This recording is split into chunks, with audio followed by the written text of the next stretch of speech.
నాకు recently SSC board ఎగ్జామ్స్లో Covid నేను వచ్చినాను.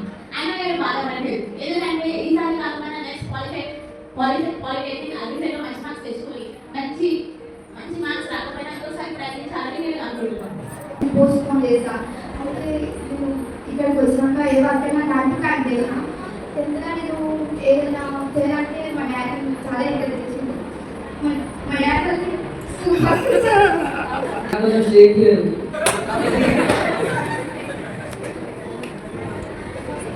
నేను ఇక్కడ నేర్చుకున్నది నచ్చిన విషయం సింపుల్గా చెప్పేసాను.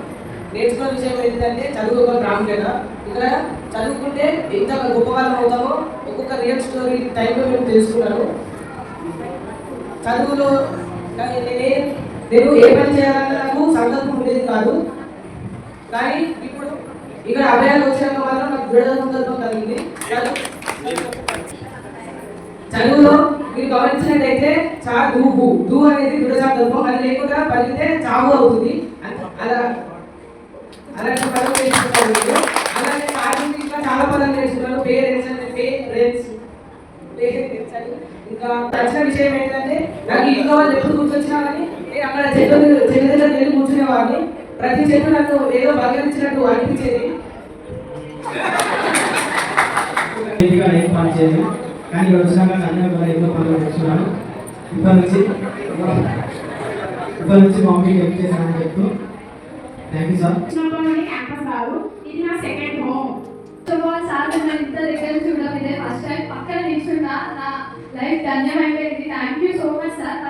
నేను ఫస్ట్ ఇక్కడ రావడానికి మెయిన్ రీజన్ మా HOD sir Vijay Bhaskar Reddy sir. Sir thank you so much for your love. And మీరు నిన్న చూసినప్పుడు ఫస్ట్ భయం వేసింది, ఇప్పుడు కూడా ఎవరైతున్నా మీరంటే చాలా ఇష్టం సార్.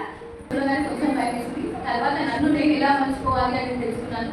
ప్రతి ఒక్కరూ భయపడ్డారు. ఆ భయంలో నుంచి ధైర్యాన్ని తెచ్చుకొని మనుషులు ఎలా పరిస్థితులకు తగ్గట్టుగా మలుచుకుంటేనే మంచి. ఒక్కదాన్ని చూసి భయపడి ఎందుకు తిరిగితే ఎప్పటికీ విజయం సాధించలేదు. మనకి మనం మలుచుకొని నిలబడడం మన విజయం మనం మలుచుకుంది. ప్రతి ఓటమికి ఒక మెట్టుగా మలుచుకొని విజయాన్ని సాధించాలి. ఇక్కడ నేను బాగా తెలుసుకున్నాను.